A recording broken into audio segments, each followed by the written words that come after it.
वक़र्न फ़ी बुयूतिकुन्ना सदक़ल्लाहुल अज़ीम व सदक़ रसूलुहुन नबियुल करीम।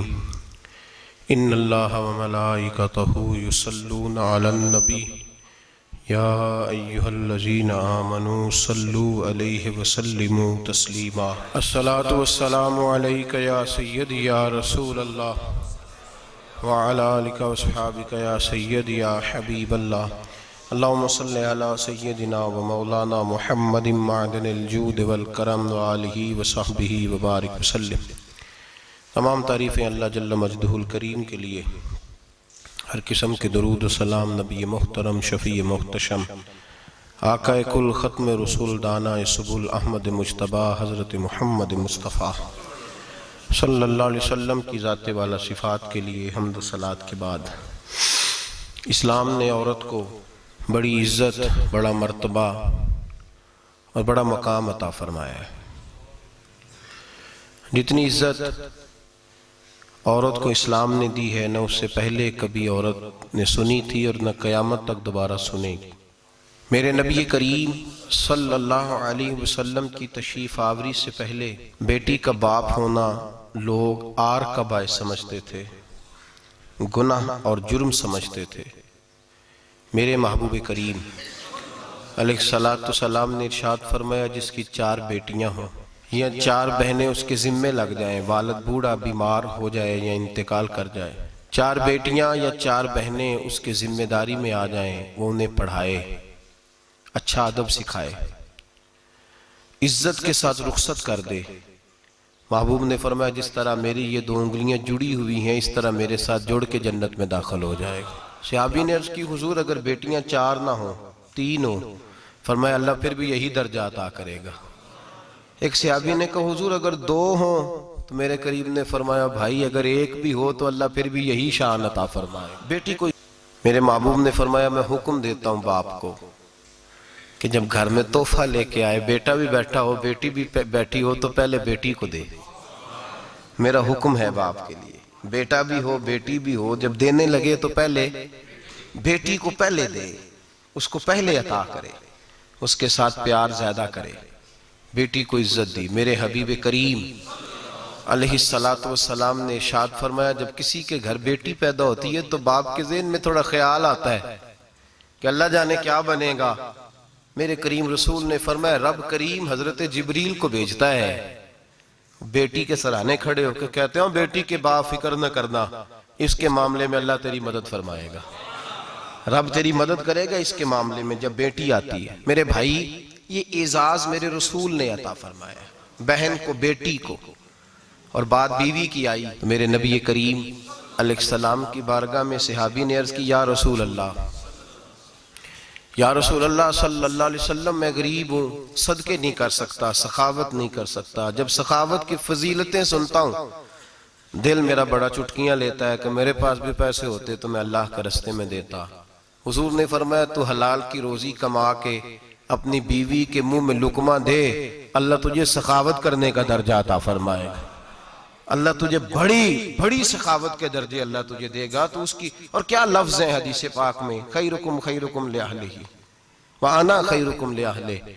फरमाया, हाजी भी अच्छे, नमाजी भी अच्छे, सूफी भी अच्छे, दरवेश भी अच्छे, सारे ही अच्छे, लेकिन मैं सबसे ज्यादा अच्छा उसे समझता हूँ जिसका अपनी बीवी के साथ सलूक अच्छा है, जिसका अपनी बीवी के साथ नरम रवैया, जिसका अपनी बीवी। और क्या इरशाद फरमाया, फरमाया, वाना खैरुकुम लिअहलिही, घर जाके पता कर लो, मेरी 9 बीवियां हैं इस वक्त जो मौजूद हैं, फरमाया मेरा उन सब के साथ सलूक अच्छा है, सारी मेरे सलूक से मुतमईन। मेरे भाई, हुजूर ने एजाज दिया बहन को, बेटी को, बीवी को, औरत को, और मां के मामले में तो कमाल कर दी। मेरे करीम ने फरमाया, जन्नत थी 7 आसमानों के ऊपर, सिदरतुल मुंतहा के पास। मेरे महबूब फरमाते हैं, जब रब ने मुझे इख्तियार दिया तो मैंने वो जन्नत वहां से खींची और मां के कदमों के नीचे ला के रख दी। वहां से खींच के गौसु जमा, कुतुब दराम, मुहद्दिस आजम, मुफस्सिर आजम, शेखुल कुल, शेख तरीकत, वलिये वक्त भी अगर जन्नत उसने ढूंढनी होगी तो उसे अपनी मां के कदमों के नीचे से मिलेगी। इतना बड़ा एजाज भी कोई देगा? इतना बड़ा एजाज भी को देगा जो मेरे रसूल ने अता फरमाया है।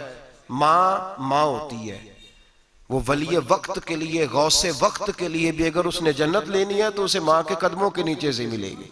मेरे रसूल पाक अलैहिस्सलाम ने औरत को एजाज दिया, फजीलत दी, अजमत अता फरमाई, और ऐसे नहीं रखा बीबी को। मेरे हबीब पाक ने फरमाया जब औरत के पेट में बच्चा होता है पैदा होने वाला, तो अल्लाह उसे उतना ही सवाब देता है जितना तलवार लेके मैदान में जिहाद करने वाले मुजाहिद को सवाब अता फरमाता है। और अगर दौराने विलादत औरत इंतकाल कर जाती है, फौत हो जाती है, तो मेरे हबीब ने फरमाया वो ऐसे नहीं गई, वो अपने बच्चे की विलादत के मौके पर गई है तो अल्लाह उसे शहादत का दर्जा अता फरमाएगा। हर मौके पर बीबियां हाजिर खिदमत हुई।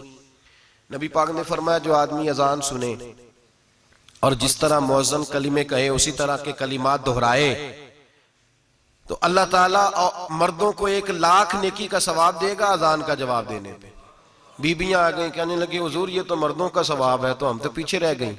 मेरे हबीब ने फरमाया घरों के अंदर रहना, अजान का जवाब देना, मर्दों को 1,00,000 नेकी मिलेगी, तुम्हारे नबी का वादा है तुम्हें 2,00,000 नेकियां अता फरमाई जाएंगी, तुम्हें डबल सवाब मिलेगा। शर्त क्या है? घरों के कुरान मजीद सूरह अहज़ाब आयत नंबर 33 अल्लाह फरमाते हैं वकरना फी बुयूतिकुन्ना, ऐ मेरे महबूब की अज़वाज, ये हुजूर की अज़वाज के वसीले से सारी औरतों को पैगाम मिला। कहा ऐ बीबियों अपने घरों के अंदर ठहरी रहो। कहां रहो? घरों के। बीबियों को धोखा दिया जाता है। मेरी माएं बहनें बेटियां बच्चियां समझती नहीं बात को, धोखा दिया जाता है। कहते हैं लो मौलवी दिकियानूस हो गया है, ये सूफी दिकियानूस है, ये कहता है बीबी घर के अंदर कैद होके रहे। पर्दा तो कैद का नाम है, वो घर के अंदर कैद। बीबी सिर्फ मां बन सकती है, वो वजीर मुमलिकत नहीं बन सकती। और सिर्फ देखो ना वो अमेरिका से नारा लग रहा है कि बीबी सिर्फ बीवी बन सकती है, वो वजीर नहीं बन सकती। बीबी सिर्फ बहन बन सकती है, वो सदर नहीं बन सकती। पूरी अमेरिका की तारीख निकाल के मुझे बतलाओ आज तक कितनी बीबियों को सदर बनाया उन्होंने, बतलाओ कितनी बीबियों को सदर। क्या तमाशा है, धोखा दिया औरत को, और औरत उस धोखे में उनकी पता नहीं आई कि नहीं हमारी आ गई है। औरत वजीर नहीं बन सकती। बताओ इस वक्त जो अमेरिका की काबीना है उसमें कितनी औरतें वजीर हैं? इस वक्त जो लंदन की काबीना उसकी टोनी ब्लेयर वजीर आजम गुजरा है बरतानिया का, उसकी बीवी की सगी बहन कलमा पड़ गई। सगी बहन कलमा पड़ गई। उससे बीवियों ने पूछा तू कलमा पढ़ क्यों कलमा पड़ गई है, क्या चीज पसंद आई है तुझे इस्लाम में? तो कहने लगी जो पर्दा मुसलमानों के नबी ने अपनी मानने वाली औरतों को दिया है वो पर्दा बता गया है कि अगर औरत की कोई इज्जत है तो बीबी फातिमा के बताए हुए पर्दे में है। ये हाल मौके पे जिंदा मौजूद है औरत। उसने 2 जिल्दों में किताब लिखी है पर्दे की अहमियत की, 2 जिल्दों में। हमारे यहाँ मुसीबत बनी हुई है, औरत उनके चक्कर में आ गई है। वो तो तुम्हें धोखा दे रहे हैं, वो तो तुम्हें तबाह कर रहे हैं। वो बीबी जो घर में बैठी थी तो मैंने कहा कि वक्त का वली गौस को तब उसको हुक्म था कि जा जाके माँ के पैरों में बैठ, वहां तुझे जन्नत मिलेगी। वो बेटी जो बाप थका मांदा घर से बाहर आया था और मेहनत की कमाई कमा के लाया था, उसको हुक्म था कि पहला लुकमा बेटी के मुंह में देना, बहन के मुंह में देना। और वो खामा जिसको हुक्म दिया गया था कि तू बाहर से थक के आया है, चूर होके आया है, अगर घर में तेरी बीवी फिर भी कोई रवैया गलत करे तो मदीने के हबीब ने कितना नरमी दी बीवियों के हक में। फरमाया ये औरत टेढ़ी लकड़ी है, इसे अल्लाह ने अकल ही थोड़ी दी होती है, अगर कभी बिगड़ जाए तो तू नरमी का मुजाहरा कर, टेढ़ी के साथ ही गुजारा कर, अल्लाह तुझे अजर अज़ीम अता फरमाएगा। मेरे हबीब ने किस कदर औरतों को अहमियत दी, कितनी फजीलत दी, कितने उनके बारे में नरमी रखी। और औरत को कहा जाता है तू बाहर निकल, बाहर आ, देख तेरे लिए क्या। कॉलेज में पढ़ता था, इम्तिहानात के दिन थे तो बस में स्टूडेंट घुस जाते हैं। हम 8-10 लड़के बस के अंदर घुस गए तो लड़कियां कहने लगी हमें भी बिठाओ। वो जो कंडक्टर था बस का उसने कहा कि बेटी बहन लड़के आ गए हैं तो तुम इस तरह करो, तुम ना जाओ, तुम पिछली बस में आ जाना। लड़कियां जोर जोर से बोलने लगी, कहने लगी हमारे बराबर के हुकूक हैं, लड़के बिठाए हैं तो हमें भी बिठाओ, हुकूक जो बराबर के हमें भी बिठाओ। अब वो मजबूर हो गया, पीछे हट गया। वो 8-10 लड़कियां भी चढ़ आई। लड़के सीटों में बैठे हुए तो कहने लगे उठो, शर्म नहीं आती, लेडीज को इज्जत दो, जगह दो। तो एक नौजवान बीच में से बोला, कहने लगा तुम्हारे बराबर के हुकूक है, हम खड़े होके जा सकती हैं, तुम नहीं जा सकती। बराबर के हुकूक है तो जबर भी बराबर का बर्दाश्त करो। चुप कर गई। कहने लगे आज के बाद ये ना कहना बराबर के हुकूक है, आज के बाद ये कहना कि औरतों की इज्जत के हुकूक है। बराबर के हुकूक मांगने में इसकी कमजोरी है। इज्जत के हुकूक, बैंक में बीबियां बिल जमा कराने आती हैं तो उन्हें इज्जत का हक मिलता है, इज्जत का। वो क्लर्क साहब जो पता नहीं किस तरह किसी से बोलते हैं, वो भी बीबियों का बिल पहले जमा करते हैं। बस के अंदर भी बीबी को इज्जत मिलती है। एक समझदार आदमी, बुजुर्ग आदमी, पढ़ा लिखा आदमी बैठा है बस पे, तो बीबी चढ़ी है तो इज्जत का हक है। उठ गया, कहने लगा अपा जी बहन जी आप यहां आ जाए। बीबी इज्जत का हक मांगेगी तो बचेगी, बराबर का हक मांगेगी तो ठीक है, लाइन में लग जाए, जहां सारे खड़े हैं वो भी खड़ी रहे। अगर बस में मर्द खड़ा है तो औरत भी खड़ी रहे। बराबर के हुकूक मांगने में औरत को नुकसान है, बराबर के हुकूक मांगने में औरत के लिए तकलीफ है, औरत के लिए नुकसान है। हाँ, अगर इज्जत का हक मांगेगी तो फिर इसको अल्लाह वकार अता फरमाएगा, फिर अल्लाह इसको बुलंदी अता फरमाएगा। मेरे हबीब करीम सैयद आलम सल्लल्लाहु तआला अलैहि वसल्लम ने औरत को जो हक दिया वो इज्जत वाला हक दिया है। औरत को जो हुजूर ने हुकूक दिए वो वकार वाले। एक बात मुझे बतलाइए, एक बीबी एमएससी उसने पास कर लिया, एमकॉम कर लिया, एमए के बाद एमबीए कर लिया, बड़ी तालीम हासिल की, वो एयर होस्ट बन गई। यूं समझ लें 1 लाख रुपया महीना उसकी तनख्वाह है। वो घर से निकलती है, वो कहती है मैं जहाज के अंदर एयर होस्ट हूं। वो कहती है मैं तो इतने पैसे कमाती हूँ, मुझे खामन की क्या आदत है। अब 2 औरतें हो गई। एक बीबी घर में रहती है, उसका खामन थका रहा है, उसका बेटा स्कूल से आया है, खामन काम से आया, छोटा बेटा इंतजार कर रहा था कि सारे आएंगे तो खाना खाएंगे। अब वो खामन आया तो उसने आते का मुंह हाथ धोले मैं खाना चुनती हूँ। दस्तरखान बिछाया, उसने खाना रखा है, उसका बेटा भी खाना खा रहा है, उसका भाई भी खाना खा रहा है, उसका शौहर भी खाना खा रहा है, वो उनको खाना खिला रही है। अब किसी मौके पर उसका बेटा बोलता है, कहता अम्मा फलां चीज भी चाहिए। अम्मा डांट देती, कहती चुप कर, मिल जाएगी। खामन कहता है फलां चीज क्यों नहीं पकी? तो कहती है जनाब क्या बताऊं आपको, गैस ही नहीं है सुबह की। कभी वो कहती है आप चले जाते हैं, आपको ये तो फिक्र ही नहीं होती कि फलां मसाला कोई नहीं था। खामन उसकी बात सुन रहा है। उधर वो एयर होस्ट है, वो भी खाना बांट रही है, अपनी मर्जी का लिबास नहीं पहन सकती। उसको जब ट्रेनिंग दी जाती है तो उसको कहा जाता है कि तूने माज़अल्लाह चुस्त लिबास पहनना है, मेकअप तूने करके रखना है, और कोई बदतमीज तरीन लड़का तेरे साथ बदतमीजी भी करे तो तूने जवाब में बोलना नहीं, जी जी करना है, इसलिए कि हमारी एयरलाइन का नुकसान नहीं होना चाहिए। अब लड़के उसको बुला रहे हैं, फप्तियां कस रहे हैं। वो कहती है मैं बड़ी सियानी हूं, लाख रुपया कमाती हूं, मुझे क्या जरूरत है। ईमानदारी से दिल पे हाथ रख के बताना, वो बीबी जो घर में खाना तकसीम करती है उसकी इज्जत ज्यादा है, जहां जो जहाज के अंदर खाना तकसीम कर रही है उसकी इज्जत ज्यादा है। ये अपने दिल से बीबी कह रही है मैं लाख कमाती हूं, ये तो खामद मुझे 10 रुपए देते हुए 100 दफा बातें करता है। तुझे पैसे तो तेरी जेब में उस तरह नहीं आ रहे, लेकिन जो इज्जत तुझे घर में नसीब हो रही है, जो इज्जत तुझे घर में नसीब हो रही है। किसी बुजुर्ग से किसी ने कहा था कि जनाब दुनिया में रोटी खाने का मजा कब आता है? तो उन्होंने कहा रोटी खाने का मजा तब ही आता है जब अम्मा तंदूर पे रोटियां लगा रही होती है। अम्मा तंदूर पे रोटियां लगा रही होती है और बड़े बड़े बादशाह भिखारी बन के खड़े होते हैं, अम्मा एक गरम गरम रोटी देना। वो लुत्फ है, वो जायका है। मेरे भाई, औरत जब तक घर की 4 दीवारी के अंदर रहती है वो महफूज रहती है, वो बावकार रहती है। और जब वो कहती है नहीं नहीं मैं बराबर निकलूंगी, मैं कमाऊंगी, आप देख ले ट्रेनिंग दी जाती है औरतों को होटलों के अंदर। पाकिस्तान में, पंजाब में, हमारे देहाती माहौल में अब होटलों के ऊपर वेटर का काम औरतें करने लगी हैं। औरतें बैठती हैं, काम करती हैं, उनको हुक्म होता है, सुबह ट्रेनिंग होती है कि कोई आदमी जितनी भी बदतमीजी करे तुमने बोलना नहीं। ओ खुदा के बंदो, ओ मेरी माओ बहनों बेटियों, ये तुम्हारी इज्जत नहीं, ये तुम्हें रुसवा किया जा रहा है, ये तुम्हें जलील किया जा रहा है। साबन का इश्तिहार है और तस्वीर बीबी की, शैम्पू का इश्तिहार है, तस्वीर बीबी की, सीमेंट बेचा जा रहा है और तस्वीर बीबी की। तौहीन होती है तुम्हारी सुबह शाम और तुम इसे अपनी इज्जत समझती हो, तुम इसे अपना वकार समझती हो। इज्जत क्या है? आमिना के लाल, हजरत आयशा के सरदार, सैयदा फातिमा ज़हरा के बाबा, मेरे हबीब करीम सैयद आलम सल्लल्लाहु अलैहि वसल्लम से हजरत फातिमा ने कहा या रसूल अल्लाह, जो बीबी अल्लाह के करीब होना चाहे, जो रब का कुर्ब पाना चाहे, जो अल्लाह की वलिया बनना चाहे, मुझे कोई नुस्खा बता दे, मैं औरतों को बताऊं।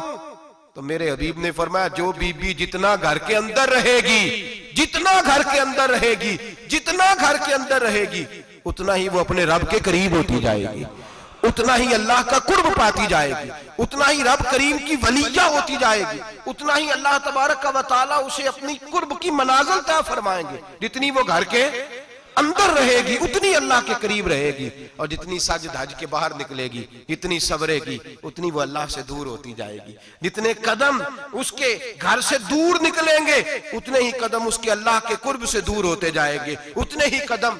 माएं, तुम्हारी दुआएं कबूल होंगी, मेरी माओ तब कबूल होंगी जब तुम घर में रहोगी। बेटियों, रब करीम का कुर्ब उस वक्त नसीब होगा जब तुम घर के अंदर रहोगी। तुम भाई के लिए मांगोगी तो अल्लाह तुम्हें देगा, बेटे के लिए मांगोगी तो अल्लाह तुम्हें देगा, शौहर के लिए मांगोगी तो अल्लाह तुम्हें देगा।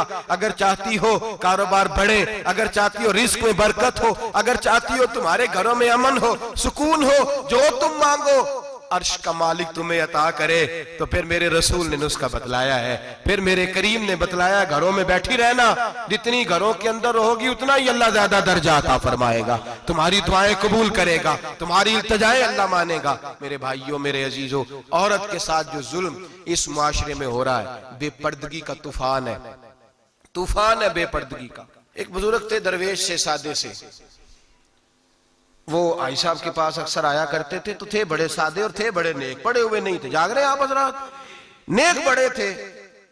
तो एक दिन ना पर्दे पे बहस हो रही थी, बैठे थे कुछ लोग, तो बात कर रहे थे, कह रहे थे कि जनाब औरत को निकाब पहनना चाहिए, बुर्का ओढ़ना चाहिए, कुछ कह रहे थे टोपी वाला बुर्का अच्छा है, कुछ कह रहे थे फलां ज्यादा अच्छा है। बातें हो रही थी, कोई आयत पढ़ रहा था, कोई हदीस पढ़ रहा था, उलमा बाबा जी सादे से बीच में बैठे थे। मैंने उनकी तरफ तवज्जो की, मैंने कहा बुजुर्गो आप भी तो कोई जवाब देना। कहने लगे मौलवी साहब मुझे हदीसें नहीं आती। कहने लगे मुझे आयतें और हदीसें, मुझे नहीं आती आयतें और हदीसें, पर पर्दा बड़ा जरूरी है, ये मेरी अकल में बात आ गई है। तो मैंने कहा वो किस तरह? कहने लगा ये तो छोटे से बच्चे की भी अकल में आ जाती है। मैंने कहा साहब हमें भी समझा दें, चले हमें को बात मिल जाए, आप चले, अगर आपने इल्म नहीं पढ़ा तो उम्र तो आपकी ज्यादा है ना, आपने बुजुर्गों से बातें सुनी है। तो कहने लगे बेटा मेरा छोटा सा पोता है, वो बाजार से टाफी खरीद के लाता है, अगर टाफी के ऊपर से कागज उतार देता है ना तो टाफी में मक्खियां बैठनी शुरू हो जाती है, टाफी पे मक्खियां बैठ जाती हैं। जब तक उसके ऊपर वो लिफाफा रहता है, कागज रहता है, उस पे मक्खियां, अल्लाह करे आपको समझ आए, अल्लाह करे आपको समझ आए, अल्लाह करे उस दरवेश की बोली टकरा जाए। कहने लगे जब तक तो उसके ऊपर कागज रहा तब तक उस पे मक्खियां, और जब उसके ऊपर से कागज उतर गया तो मक्खियां बैठ गई। कहने लगे 4 साल का मेरा पोता, मैंने मिन्नत कर दी कि खा लो। कहने लगा मैं नहीं खाता, इस पे मक्खियां बैठ गई हैं, मैं नहीं खाता, गंदी हो गई है, मैंने ये टाफी नहीं खानी। कहने लगे मैं बूढ़ा आदमी दोबारा दुकान पे गया, जद्दोजहद करके नई टाफी लाया, बेटे को कहा खा लो, अब उसने खाई। कहने लगे मुझे समझ में आ गई, जो बीबी पर्दा करेगी उस पे मक्खियां नहीं बैठेंगी, जो औरत पर्दा करेगी उस पे मक्खियां, और अगर उस पे मक्खियां बैठ गई तो फिर वो किसी के लिए काबिल कबूल है। और अगर पर्दे में छुपी रही, अगर पर्दे में छुपी रही, और भाई कीमती चीजों को गुलाब चढ़ते हैं, किसी ने कभी केमिस्ट्री गुलाब पे नहीं छुपाई, फिजिक्स नहीं छुपाई, कभी किसी शायर अदीब ने अपना लिखा हुआ शायरी का कलाम नहीं छुपाया। गुलाब जब भी चढ़ता है कुरान पाक पे चढ़ता है। मेरे भाई करोड़ों और अरबों और खरबों का मकान बना के लोग उसको गुलाब नहीं चढ़ाते, गुलाब जब भी चढ़ता है बैतुल्लाह को ही चढ़ता है। जो चीज कीमती होती है वो गुलाब पे होती है। मेरी बहनों, मेरी बेटियों, अगर तुम अपने आप को कीमती बनाना चाहती हो तो गुलाब में छुप जाओ, तुम्हारी कीमत बढ़ जाएगी, तुम्हारा वकार बढ़ जाएगा, तुम्हारी अजमत बढ़ जाएगी। मेरे हबीब ने फरमाया जितनी घर के अंदर रहोगी, दुनिया तो दुनिया रही, अल्लाह की नजर में तुम्हारी कीमत बढ़ जाएगी, रब करीम की निगाह में तुम्हारा वकार बढ़ जाएगा, अल्लाह की नजर में तुम्हारी अजमत बढ़ जाएगी। और जब औरत निकलती है, जब वो घर से निकलती है, मेरे हबीब करीम अलैहिस्सलाम ने फरमाया औरत छुपाने की चीज है, छुपाने की चीज है, छुपाने की, ये कीमती है, ये खजाना है, इसे छुपा के रखो। फरमाया जब ये घर से निकलती है, फरमाया और कोई देखे ना देखे, शैतान उसे देखता है, शैतान वसवसा अंदोजी करता है, शैतान उसे देखता है। और हबीब करीम सैयद आलम सल्लल्लाहु ताला अलैहि वसल्लम जब बात करते थे, जब लफ्ज बयान करते थे, मोहताज जुमले बोलते थे, बड़ा कम रहमतल लिल आलमीन नबी की जुबान से बड़ा कम सख्त जुमले निकलते थे। मेरे हबीब ने लफ्ज अदा किए, सख्त जुमले। मेरे करीम ने फरमाया जो औरत, ये जो माए बहनें सुन रही हैं, खुदारा आगे पहुंचाएं। आप भी घर में जाएं तो ये वाला आवाज अपने घर में पहुंचाएं, सुनाएं, खुदारा सुनाएं, खुदारा। रोज एक कयामत टूटती है और मेरे भाई लाखों इज्जतदार लोग अपने तकिए पे मुंह रख रख के रोते हैं, इसलिए कि वो बच्ची जिसके बारे में कहते थे हमें एतबार है, एतबार का लफ्ज बोल के बाप जो जुल्म करता है अपनी बेटी पे, भाई एतबार का लफ्ज बोल के जुल्म करता है बहन पे, एतबार का जुमला बोल के ज्यादती करते हैं हम अपनी जानों पर।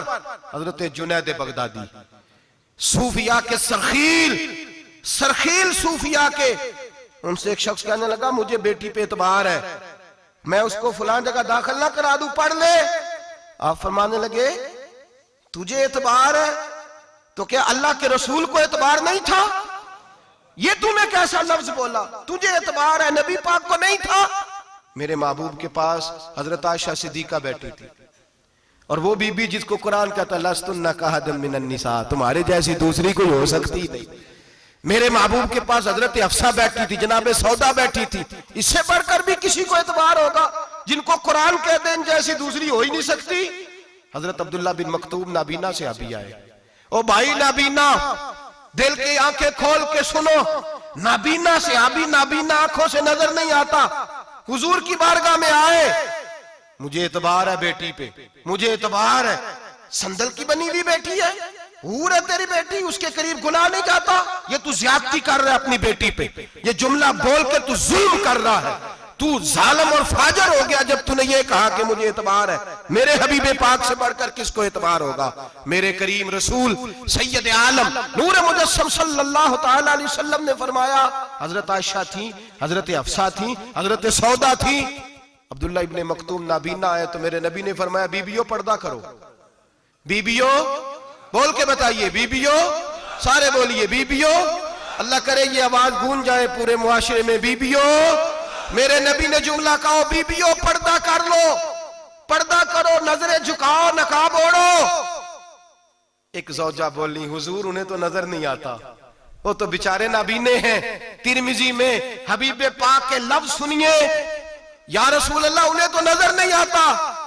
मेरे रसूल ने फरमाया तुम्हें तो नजर आता है ना, तुम तो अंधी नहीं ना, वो एक मर्द आया है, वो एक सियाबी आया है, तुम्हें तो नजर आता है, तुम्हारी आंखें तो है, उसे फितना आए ना आए तुम्हें नजर आता है, खबरदार पर्दा करो, आंखें झुकाओ, चेहरों पे नकाब डालो। हजरत जुनैद बगदादी फरमाने लगे अगर मेरे रसूल पाक अपनी अज़वाज को कहते हैं पर्दा करो और तू कहता है मुझे एतबार है, अगर नबी पाक अपनी बेटी हजरत फातिमा को कहते हैं पर्दा कर, तू कहता है मुझे एतबार है। जनाब जुनैद बगदादी मजीद बोले, आप फरमाने लगे अगर हसन बसरी पढ़ाने वाला हो, राबिया बसरी पढ़ने वाली हो और बीच में कुरान पाक पढ़ा हुआ हो, पढ़ाने वाला हसन बसरी, पढ़ाने वाले हसन बसरी जिन्होंने मौला अली शेर खुदा की सोबत पाई, जिन्होंने उम्मुल मोमिनीन हजरत उम्मे सलमा के घर में परवरिश पाई, फरमाया पढ़ाने वाला हसन बसरी, पढ़ने वाली राबिया बसरी, वो बीबी जो दुआ मांगे तो अल्लाह मुर्दा ऊंट को जिंदा फरमा दे। फरमाया पढ़ाने वाला हसन बसरी हो, पढ़ने वाले राबिया बसरी हो, और जो पढ़ा जाए वो कुरान हो। फरमाया कसम अल्लाह की इज्जत की, मैं फिर भी उन्हें पढ़ने पढ़ाने की इजाजत नहीं देता, मैं फिर भी उन्हें तन्हाई में बैठने की इजाजत नहीं देता, मैं फिर भी उन्हें अकेले रहने की इजाजत नहीं देता, इसलिए कि ये हसन बसरी हैं और मना करने वाले इमामुल अंबिया हैं, इसलिए कि ये राबिया बसरी हैं और मना करने वाले सैयदुर रुसल हैं, खबरदार फिर भी इजाजत नहीं। मेरे नबी करीम अलैहिस्सलाम बोले, हुजूर की बारगाह में सहाबा ने अर्ज किया या रसूल अल्लाह सल्लल्लाहु अलैहि वसल्लम, अगर कोई नेक आदमी किसी नेक औरत के साथ बेपर्दा हो, नेक आदमी, वो पीर गुनाहगार नहीं जिसके पास बीबियां जाती हैं, वो गुनाहगार नहीं, वो तो मुजरम है, वो खाली गुनाहगार नहीं, वो तो पापी है, वो खाली गुनाहगार नहीं, वो तो दीन का डाकू है, डाकू, वो तो फासिक है, वो तो दीन की हदें तोड़ने वाला है, वो तो उसको तो घसीटा जाएगा कयामत के दिन, जो औरतों से बेपर्दा मिलता तो घसीटा जाएगा। लेकिन सवाल ये है वो खामद किधर होता है जिसकी बीवी पीर के पास अकेली जाती है? सवाल ये है वो भाई किधर होता है जिसकी बहन पीर के पास अकेली जाती है। सवाल ये है बेटा किधर होता है जिसकी अम्मा अकेली जाती है। मेरे नबी रहमत नूर मुजस्सम शफी मुअज्जम सरवर कौन मका सयाह लामका सल्लल्लाहु अलैहि वसल्लम की खिदमत आली मर्तबत में सहाबी ने पूछा कि या रसूल अल्लाह अगर नेक हो बंदा, बीबी भी नेक हो तो एक में बैठ सकते हैं? आला हज़रत ने फरमाया अगर औरत दीन सीखने चाहे, पीर के पास जाए तो अपने खामन के साथ जाए, अपने भाई के साथ जाए, फिर भी पर्दे में बैठे, दूर बैठे, आवाज के साथ बात को समझे, लेकिन उसको तनाई करने की इजाजत किसी को भी इजाजत है, वो चाहे जो मर्जी भी हो, कोई भी हो, बड़ी खुली बात कर रहा हूं। मेरे हबीब पाक से पूछा हुजूर अगर मर्द औरत नेक हो फिर भी तन्हा नहीं बैठ सकते? मेरे महबूब ने फरमाया अगर जकरिया के बेटे याहया हो और ईसा की वालदा मरियम हो तो फिर भी मैं उन्हें तन्हा रहने की इजाजत नहीं देता, फिर भी उन्हें तन्हा रहने की मैं इजाजत नहीं देता, फिर भी इजाजत नहीं है। जब मेरे रसूल पाक सल्लल्लाहु अलैहि वसल्लम ने इतनी पाबंदी लगा दी, जब बात हजरत हसन बसरी और राबिया बसरी की आ गई, जब बात जनाबे मरियम सलामुल्लाह अलैहा और जनाबे सैयदना जकरिया अलैहिस्सलाम की आ गई, जब यहां तक बात पहुंच गई तो फिर तू मॉडर्न है, फिर तू ज्यादा एतबार वाला है कि तेरी बेटी यूनिवर्सिटी ड्राइवर के साथ जाती है, फिर तूने कहां से वो उसके अंदर नूर भर दिया है कि तेरी बेटी अकेली घूमती है, फिर कहां तूने ये बात समझ लिया है कि तेरी बच्ची जहां मर्जी तन्हा रहती है, फिर तू कहां से वो कुव्वत लाया? ये तालीम है। इकबाल ने कहा यार मशरिक हवस में गलता शबाब उरिया शराब इसियां, इसे भी देखो गरी के इसियां, हम ऐसी तहजीब क्या करेंगे? और इकबाल कहने लगे तुम्हारी तहजीब खुद अपने खंजर से खुदकुशी करेगी, इसलिए कि जो शाखे नाजुक पे बनेगा आशियाना वो ना पायदार होगा। मेरे भाई हम लोग पहले हाथ में आग का अंगारा देते हैं, फिर कहते हैं बेटे तूने जलना नहीं, हम पहले उसको सारी सहूलियात देते हैं, फिर कहते हैं तूने बिगड़ना नहीं। मेरे नबी रहमत नूर मुजस्सम शफी मुअज्जम सल्लल्लाहु अलैहि वसल्लम ने फरमाया जो बीबी बन सवर के बाजार जाए, मेरी तरफ देखे, आंखें खोल के देखे, ये हदीस आपने सुनानी है, इंशाल्लाह बोलिए, सुनाएंगे इंशाल्लाह ताला, बोल के इंशाल्लाह कहिए आपको सवाब होगा, सुनाएंगे इंशाल्लाह। मेरे नबी करीम सल्लल्लाहु अलैहि वसल्लम ने फरमाया जो औरत बन सवर के बाजार जाए, अब तो खैर बीबियां बुरका पहन के जाती, बुरके पे भी कढ़ाई की है, बुरके पे भी काम कराया, बुरके पे जो काम और नक्श निगारी हुई है वो 10,000 की है। बुरका पर्दे के लिए पहना था, दिखाने के लिए। ये कैसा बुरका है कि उसने बुरका भी पहना हुआ है और बुरका भी उसने फैशन वाला पहन लिया है? ये किस तरह का? इस तो पर्दे को पर्दे की जरूरत पड़ गई। ये कैसा पर्दा है कि जो पर्दे को पर्दे की जरूरत है? बुरका तो इसलिए होता है कि मुझे देखे कोई ना, और इसने तो पहना ही इसलिए कि जरा लोग देखें तो सही मैंने कितना कीमती पहना है। इस हिजाब को हिजाब की जरूरत पड़ गई। मेरे हबीब पाक अलैहिस्सलाम ने फरमाया बिला जरूरत, औरत को इजाजत है बीमार हो तो डॉक्टर के पास जाए, औरत को इजाजत है जरूरत पड़ जाए घर में सौदा सलफ ना आता हो तो लेने चली जाए, औरत को इजाजत है अगर गवाही की जरूरत पड़ जाए तो पर्दा करके काजी अदालत के पास गवाही देने जाए, औरत को इजाजत है हज पे जाए, औरत को इजाजत है उम्रे पे जाए, औरत को इजाजत है कि अगर किसी वक्त जिहाद के लिए औरतों की जरूरत पड़ गई तो हजरत फातिमा और जनाब आयशा की सुन्नत अदा करे, जिहाद को जाए। लेकिन अगर औरत मौज करने जाए और रोज कहे वो देखे ना फलां पार्क में थे आप तो कभी गए ही नहीं, फलां जगह थे आपके पास तो फुर्सत ही नहीं, फलां मेरी सरगोदे वाली बहन का खामन तो रोज लेके जाता है आपने तो कभी तवज्जो नहीं फरमाई। रोज पैगाम देती रहे। मेरे हबीब करीम सैयद आलम सल्लल्लाहु अलैहि वसल्लम ने फरमाया जो बीबी बन सवर के बिला जरूरत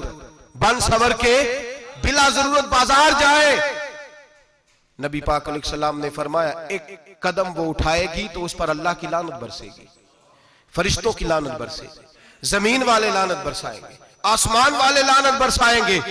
और मेरे हबीब बोले तो फरमाया जब अल्लाह की लानत बरसेगी तो मैं भी उस बीबी पे लानत ही करूंगा जो बीबी बन सवर के जाए। और आगे सुन ले, मेरे हबीब ने फरमाया अगर उसका खामद राजी हो उसके बन सवर के बाजार जाने पे, आप नाराज हो जाएं, अल्लाह करे इस बात पे हो ही जाए और अल्लाह करे बदल जाए निजाम, जो खामद खुद मेकअप करा के तैयार करा के पार्टी में लेकर के जाए, जो सामने वाली फ्रंट सीट पे खुद बगैर नकाब के उसको बिठाए, जो मोटरसाइकिल की पुश्त पे खुद तैयार करा के बिठाए और जो खुद कहे तू चली जाना जा, तू शादी भी तू देखा, फला काम भी तू करा, मैं आजाद हूं। मेरे हबीब ने फरमाया जिसकी बीवी बन सवर के जाए, जिसकी बीवी मेकअप करके जाए, चेलम पे भी ब्यूटी पार्लर से होके जाती है, जिसकी बीवी बन सवर के निकले वो राजी हो, वो खुश हो। बाद ऐसे मना करते हैं, नाराज होते हैं, वो गुनाह सिर्फ औरत के जिम्मे है। लेकिन अगर औरत बन सवर के निकल रही है और खामद राजी है, वो कहता है हाँ हाँ हम मॉडर्न है, हम जदीद दौर के हैं, हाँ जिद्दत इसी का नाम है। हाँ तो लोगों को पता कैसे चलेगा हमारे पास पैसे हैं, कैसे पता चलेगा कि 3 गाड़ियां अब्बा जी के पास है, एक बेटी के पास है, एक बीवी के पास है, कैसे पता चलेगा कि हम बहुत ताल्लुकात वाले हैं। अब्बा जी फुला शादी पे, बेटी फुला घर में और बीवी फुला घर चली गई, हमारे ताल्लुकात ज्यादा है इसलिए हमें ज्यादा जाना पड़ता है। मेरे हबीब करीम अलैहिस्सलाम ने फरमाया औरत बन सवर के जाए, खामद राजी हो, वो जितने कदम उठाएगी उतने ही अपने खामद के लिए जहन्नम में मकान तामीर करेगी। फरमाया उसके खामद के लिए उतने मकान दोज़ख में तैयार हो गए, वो जलाया जाएगा, वो तपाया जाएगा, वो जहन्नम की आग का ईंधन बनेगा। और मैंने शायद आपको दर्जनों बार हदीस सुनाई हो, मेरे करीम रसूल ने फरमाया बीबी एक होगी पर 4 आदमियों को जहन्नम में लेके जाएगी। या रसूलल्लाह किसको? फरमाया बाप ने पर्दे का नहीं कहा तो बाप भी दोज़ख में जाएगा, अगर भाई ने पर्दे का नहीं कहा तो वो भी दोज़ख में जाएगा, शौहर ने पर्दा नहीं कराया तो वो भी जहन्नम में जाएगा। वो बेटा जो कहता था ना ना 1.25 लाख का मोबाइल लेना है, तो अम्मा ने घर के अंदर शोर डाल दिया, मजबूर किया, खामन को लेकर के दिया। उस बेटे से पूछा जाएगा तू सारी जिद्दें अम्मा से मनवाता था, ये तूने क्यों नहीं कहा पर्दा कर ले? और अब तो बीबी जरा 40 साल की होती है तो कहती है मेरी खैर है, मैं बूढ़ी हो गई हूँ, मेरी खैर है, रोटियां सारी खाती हूँ, बाकी सारे कामों में जवानों की तरह हूं, पर्दा नहीं मैंने करना, मेरी खैर है, फलाना तो मेरे बेटे की तरह। जुल्म की हद है, जुल्म की हद। कजन एक दूसरे से हाथ मिलाते, कजन, वो किस मुसीबत का नाम है? कहते ये भाई है, ओ भाई ये भाई होता तो इससे निकाह नाजायज होता। अब चूंकि अल्लाह ने इसके साथ निकाह को हराम रखा है तो ये तुम्हारा भाई हो सकता? मेरे रसूल करीम सल्लल्लाहु अलैहि वसल्लम ने फरमाया सुवर निजसुलैन है, कुत्ता बिल्कुल नापाक नहीं होता, कुत्ता भीग जाए तो बादों का नापाक होता है, ये कुत्ते के मुंह से थूक निकले तो नापाक होती है। सुवर निजसुलैन है, पूरा नापाक, खुश्क भी हो तो नापाक है। मेरे हबीब पाक अलैहिस्सलातु सलाम ने फरमाया एक सुवर हो वो पहले ही नापाक, और दूसरा फिर वो सुवर गंद में लिपटा हुआ हो, गलाजत उस सुवर को लगी हुई हो। फरमाया एक तो सुवर जो निजसुलैन है और फिर वो गंद में लिपट जाए, गलाजत में भर जाए, उसके पूरे वजूद को गंदगी लग जाए। फरमाया वो सुवर गंदगी और गलाजत में लिपटा हुआ तेरे जिस्म से लग जाए तो इतना बुरा नहीं, जितना गैर महरम औरत का वजूद तेरे वजूद से लग जाए तो बुरा है। किस कदर तफसील दी, कहां से बात शुरू की और कहां मेरे नबी ने सिखाई। कजन हाथ मिला रही है, कजन के साथ बाजार जाया जा रहा है, कजन के साथ फलां काम हो रहा है, कजन को चचा का बेटा भाई होता है, अगर ये सगा भाई होता तो इसके साथ निकाह नाजायज होता। खुदारा आ जाओ, लौट आओ, वापस पलटो दीन की तरफ, लौटो, इस तबाही से निकलो। ये जो आग है, ये जो बेसुकूनी है, ये जो तमाशा है, ये लाखों कमाने के बावजूद जो बेबरकती है, ये बड़ी बड़ी फौजों के बावजूद जो रोज मैयतें उठती हैं, ये जो रोज जनाजे पड़े जाते हैं, ये जो रोज बेटियां बेवा होती हैं, ये जो रोज माओ के सुहाग लुटते हैं, ये हमारी नाफरमानियां हैं। हम दीन के मामले में हम लोगों ने नरमी शुरू कर दी है, हम अल्लाह और उसके रसूल से बगावत करने लगे हैं। मेरे हबीब करीम सैयद आलम नूर मुजस्सम शफी मुअज्जम सल्लल्लाहु अलैहि वसल्लम ने फरमाया जिना सिर्फ शर्मगाह का नहीं होता, हुजूर ने फरमाया आंखें भी जानी होती हैं, कान भी जानी होते हैं, जुबान भी जानी होती है। बुखारी मुस्लिम दोनों में मौजूद है। सहाबा ने अर्ज की हुजूर जुबान कैसे जानी होती है? फरमाया जो नमाज के बावजूद गंद बोलता है, गलीज गुफ्तगू करता है, वो जुबान का जानी है। और फरमाया जो रोज गंद देखता है, वो जितनी मर्जी तजते पड़े, वो आंख का जानी है। और जो गंदी बातों में लज्जत महसूस करके सुनता है, वो जितना मर्जी रोज उठ के मस्जिद में झाड़ू दे, वो कानों का जानी है। मेरे नबी ने फरमाया आंख का जिना भी छोड़ दो, कान का जिना भी, बोलिए कान का जिना भी, जुबान का जिना भी। मुस्नद इमाम अहमद बिन हंबल उठाइए, एक सहाबी ने अर्ज की हुजूर नमाज में दिल नहीं लगता, मेरा कुरान पाक में दिल नहीं लगता, दुरूद व सलाम में दिल नहीं लगता। आमिना के मासूम लाल ने क्या जवाब दिया? हुजूर ने फरमाया जा अपनी नजर जाके पाक कर ले, अल्लाह के नबी का वादा है तेरा सजदे में दिल लगने लग जाएगा। जा अपनी आंख को तहारत दे, वुजू करा, नजरों को पाक कर, अल्लाह के रसूल का वादा है तेरा कुरान पाक में दिल लगेगा, जा जाके अपनी नजर को पाक कर वादा है तेरी जुबान पे दुरूदो सलाम जारी हो जाएगा, अल्लाह का जिक्र जारी हो जाएगा। मेरे भाइयों, औरत का पर्दा, औरत का हिजाब दीन में उसी तरह फर्ज है जिस तरह नमाज फर्ज, जिस तरह रोजा फर्ज है, जिस तरह ज़कात फर्ज है, उसी तरह औरत का पर्दा भी फर्ज है। अगर किसी घर में औरत पर्दा नहीं करती, उस घर के मकीन सारे अल्लाह के हुजूर जवाब दे हैं। मेरे हबीब करीम अलैहिस्सलाम ने जिस औरत को पसंद किया, जिस औरत की तारीफ की, जिस औरत की बाबत मेरे नबी ने इरशाद फरमाया, और बड़े खूबसूरत लफ्ज हैं, साहिब अहकामुल कुरान ने लिखे हैं। मेरे हबीब पाक ने सहाबा की महफिल सजाई, मजमा खचाखच मस्जिद भर गई। हुजूर ने फरमाया बोल के बताओ खैरुन निसा कौन सी है, औरतों में सबसे अच्छी बीबी कौन सी है, बोल करके बताओ। हजरत सिद्दीक अकबर से लेकर मौला अली तक, हजरत अली से लेकर जनाब बिलाल तक, हजरत सलमान फारसी से लेकर अब्दुल्ला मुजनी तक भरा पड़ा है मजमा। हुजूर ने फरमाया बोलो सबसे अच्छी औरत, सबसे अच्छी औरत कौन होती है? एक सहाबी कहने लगे हुजूर जिसकी नमाज कज़ा न हुई हो। फरमाया वो भी अच्छी है पर तुम मेरी मुराद को नहीं पहुंचे। एक ने कहा हुजूर जो खामद की ताबेदार हो। फरमाया वो भी अच्छी है पर तुम मेरी मुराद को नहीं पहुंचे। एक सहाबी ने कहा या रसूल अल्लाह जो पाक दामन हो। हुजूर ने फरमाया तुम मेरी मुराद को। हजरत अली फरमाते हैं जब सबके जवाब गलत हो गए तो मैं, कद मेरा छोटा था, मैं पीछे बैठा था, मैं गर्दन झुका के पीछे से निकल गया। सैयदा तैयबा ताहिरा हजरत फातिमा ज़हरा रदी अल्लाह ताला फरमाते हैं बीबी साहब के पास पहुंचा। मैंने कहा फातिमा हुजूर ने सवाल किया है। तो हजरत फातिमा भी गोया मुस्कुरा के कहने लगी इल्म के शहर के दरवाजे तो आप ही हैं, तो आप यहाँ आ गए। कहा हुजूर ने सवाल किया है और मुझसे लेकर अबू बकर, उमर, उस्मान गनी तमाम को किसी को जवाब नहीं आया। हुजूर ने पूछा बेहतरीन औरत कौन होती है? बेहतरीन खैरुन निसा, बेहतरीन बीबी कौन होती है? तो हजरत सैयदा फातिमा कहने लगी अली बड़ी सादी सी बात थी, सादी सी बात थी, समझ नहीं आई। का फातिमा बतला दो इतनी सादी है। तो हजरत फातिमा कहने लगी सबसे बेहतरीन औरत वो होती है न कभी गैर महरम ने वो बीबी देखी हो। अगले जुमले भी याद रखने, न कभी गैर महरम ने वो बीबी देखी हो। और फरमाया ना उस बीबी ने कभी कोई गैर महरम देखा हो। सिर्फ मर्द पे पाबंदी नहीं कि वो औरत ना देखे, फरमाया औरत पे भी पाबंदी है कि वो भी गैर महरम का चेहरा न देखे। फरमाया बीबी ने भी गैर महरम न देखा हो, वो खैरुन निसा है, वो सबसे आला। हजरत अली कहते मैं झट से आया, पीछे बैठा, बात अभी जारी थी, मैंने हाथ खड़ा कर दिया। मैंने कहा हुजूर मैं बताऊं? नबी पाक ने फरमाया बतलाओ। तो कहते मैंने कहा हुजूर बेहतरीन बीबी वो होती है जिसने न कभी गैर महरम देखा हो और न गैर महरम ने कभी उसे देखा हो। अली फरमाते हैं मैंने जवाब दिया तो मेरे रसूल की आंखों में आंसू आ गए। हुजूर रोए और फरमाते हंसते मुस्कुराते अचानक सहाबा के आंसू बरसने लगे। मजमे पे कैफ सा तारी हो गया, आंखें बरसने लगी। हम लोग हुजूर के रोने पर सख्ते में आ गए। नजर उठाई तो जवाब तो मैंने दिया था, तारीफ मेरी होनी चाहिए थी, शाबाश मुझे मिलनी चाहिए थी। मेरे हबीब ने रो के आंसू पूछ के फरमाया मैं तुम्हें कहता नहीं अल फातिमा तो बिदा तो मिन्नी, फातिमा वाकई मेरे जिगर का टुकड़ा है, फातिमा मेरे वजूद का हिस्सा है, मैं तुम्हें कहता नहीं रहता। कहा फातिमा मेरे जिगर का टुकड़ा है। हजरत अली फरमाते हैं सहाबा मेरी तरफ देखने लगे और कहने लगे अली जवाब तू दे, शाबाश बीबी साहबा को मिले।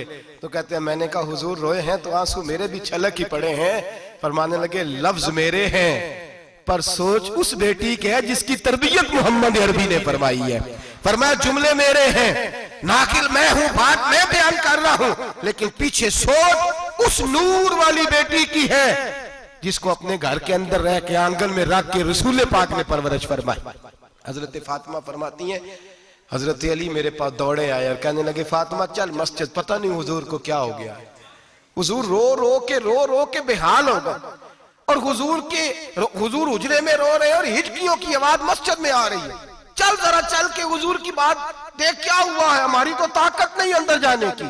सैयदा तैयबा ताहिरा हजरत फातिमा झट से पर्दा ओढ़ा, हाजिर खिदमत हुई, अंदर गई। कहती हुजूर के कंधे पे हाथ रखा तो महबूब बेटी के हाथ की ठंडक महसूस की, सर सजदे से उठाया। फरमाया फातिमा आ गई हो? हुजूर आई। फरमाया चल बेटी तू भी हाथ उठा और मेरी उम्मत की बेटियों के लिए दुआ मांग। चल तू भी हाथ उठा, मेरी उम्मत की बहनों माओं के लिए दुआ मांग।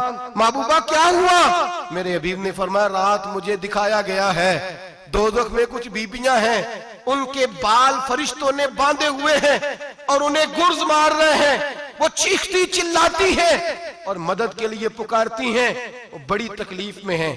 तो बीबी साहब अर्ज करते हैं, या रसूल अल्लाह, उनकी गलती क्या है? तो मेरे नबी ने फरमाया, वो बारीक दुपट्टा ओढ़ती थी, वो बारीक दुपट्टा ओढ़ती थी, उनके बाल चमकते थे, गैर महरमों की नजर पड़ती थी, उन्हें दोज़ख में सजा मिलेगी, वो चिल्लाएंगी, चीखेंगी, उनकी मदद को कोई नहीं पहुंचेगा। चल तू हाथ उठा, दुआ मांग। हजरत फातिमा उम्मत को पैगाम देती हैं, पर्दा ओढ़ लो, हिजाब में आ जाओ, अपने आप को रसूलुल्लाह की बारगाह में झुका दो। मेरे भाई, आज दिन ब दिन जैसे जैसे लोग कहते हैं डिग्रियां बढ़ गई, लेकिन उसके साथ साथ बीबियों का हिजाब उतर गया, सड़कें भी भर गईं। मेरे भाई, हर महकमे में औरतें बैठ गईं, हर जगह बीबियां आ गईं, बैंक में औरतें आ गईं, प्लाजो में औरतें आ गईं, दफातर में औरतें आ गईं, जगह जगह गुनाह के अड्डे कायम हो गए। हबीब करीम सैयद आलम नूर मुजस्सम शफी मुअज़्ज़म सल्लल्लाहु तआला अलैहि वसल्लम ने फरमाया, जब बीबी घर से निकलती है, शैतान उसे ताड़ता है, वसवसा अंदोज़ी करता है। औरत नाजुक होती है, अकल की आदी होती है, उसको लोग वसवसे में डाल लेते हैं।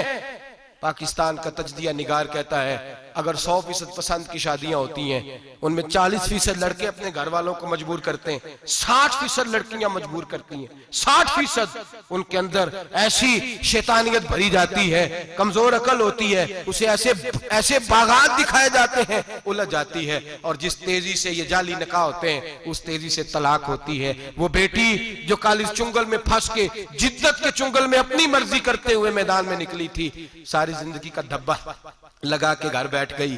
लड़का तलाक दे के भी पाक का पाक ही रहता है, और बेटी की मंगनी भी टूट जाए तो लोग कहते हैं कोई ना कोई बात तो होगी। ऐसे थोड़ी हो जाता है। बेटियों, तुम्हें रुसवा किया जा रहा है। बहनों, तुम्हारी इज्जत से खिलवाड़ हो रहा है। तुम्हें बाजार की जीनत बना के तुम्हारे असल मकाम से तुम्हें गिराया जा रहा है। तुम समझ रहे हो हम जदीद हो गई, लेकिन तुम्हारा नुकसान हो रहा है, तुम्हें रुसवा किया जा रहा है। आओ दरे रिसालत माप पे, आओ मेरे नबी पाक के दरवाजे पे। मेरे हबीब ने फरमाया, जिस बीबी में 4 खूबियां हो, कितनी हो जी? ये आपने दुआ करनी, अल्लाह करे मेरी बेटी में 4 खूबियां आ जाए, अल्लाह करे मेरी बहन में 4 खूबियां आ जाए, अल्लाह करे हमारी घर की मस्तूरात में, ऊंचा आमीन कहिए, सब में 4 खूबियां, अल्लाह करे भर जाए 4 खूबियां। मेरे हबीब ने फरमाया, जो बीबी जरूरियात दीन का इल्म जानती हो, दूसरी खूबी उस बीबी के अंदर ये हो कि वो बीबी अपने खामन को राजी करने वाली हो। तीसरा फरमाया, उस बीबी में खूबी ये हो कि अल्लाह के मुहर्रमात का ख्याल रखती हो, हराम में ना पड़ती हो। चौथा फरमाया, पर्दे की पाबंद हो। फरमाया, जैसे ही वो मरती है, अर्श का मालिक उससे हिसाब ही नहीं लेता, उसे बगैर हिसाब किताब ही जन्नत अता फरमा देता है। जो पर्दे की पाबंद हो, खामद राजी हो, मुहर्रमात से बचती हो, फरमाया वो बीबी अल्लाह तबारक व तआला उससे कोई हिसाब किताब, बगैर हिसाब के अल्लाह उसको जन्नत में दाखिल कर देंगे। रब हिसाब नहीं पूछेगा। अल्लाह करे मेरी बेटी भी बगैर हिसाब जन्नत जाए, माएँ बहन बीवियां बगैर हिसाब जन्नत में जाए। अल्लाह करे हम सब के घरों में जितनी औरतें हैं उनसे कोई हिसाब ना लिया जाए, बगैर हिसाब भी जन्नत में जाए।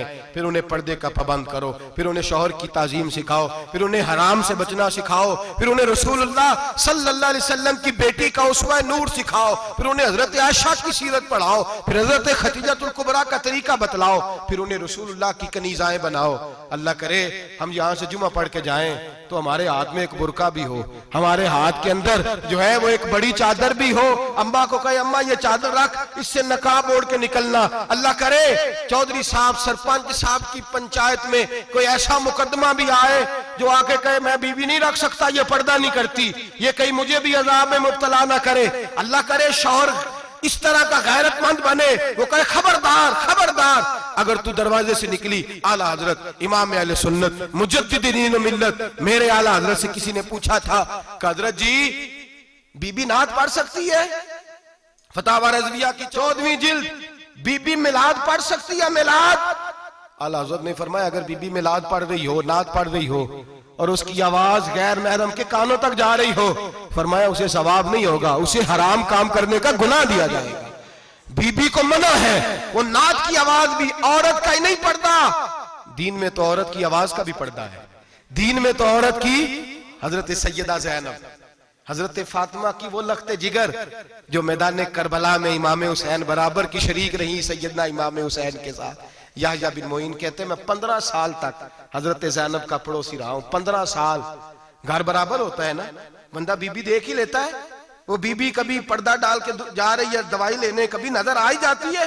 कहते 15 साल में सैयदा फातिमा की बेटी का पड़ोसी रहा हूं, मैंने कभी बुरके में छुपी हुई ज़ैनब भी नहीं देखी। बुरके में छुपी हुई ज़ैनब भी कभी नहीं देखी। हजरत अब्दुल्ला बिन जाफर तैयार जनाबे अली मुर्तजा के भाई थे, उनके बेटे के साथ इनका निकाह हुआ था, बीमार हो गई तो हजरत अब्दुल्ला कहने लगे ज़ैनब चल तुझे हकीम के पास ले जाऊं, तबीब के पास ले जाऊं। तो हजरत ज़ैनब कहने लगी आप जाइए मेरा हाल बता के दवाई ले आइए। तो हजरत अब्दुल्ला जाफर तैयार कहने लगे शरीयत में गुंजाइश है डॉक्टर के पास जाने, हकीम के पास जाने की गुंजाइश है, तो चलती क्यों नहीं?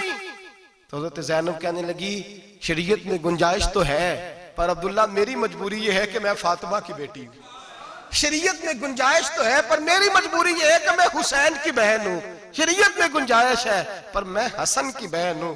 शरीयत में बड़ी गुंजाइश है पर लोग मुझे मोहम्मद अरबी की नवासी कहते हैं। गुंजाइश तो है पर मैं नहीं ना निकल सकती, इसलिए कि जितना कोई अपने आप को दीन के करीब जानता है उतना उसके पैरों में शरीयत की जंजीरें ज्यादा होती हैं। तो जनाब सैयदना अब्दुल्ला कहने लगे अगर तू पर्दा कर गई, अगर तू चली गई, तो फरमाने लगे ये तो अल्लाह की मशीयत है, तू दवाई ला दे ताकि मैं खा लूं, और अगर मैं चली गई तो मैं अपनी माँ से जाके कहूंगी कि अम्मा सारी तकलीफें मैंने छाती पे बर्दाश्त की हैं पर मैंने तेरे पर्दे पर आंच नहीं आने दी।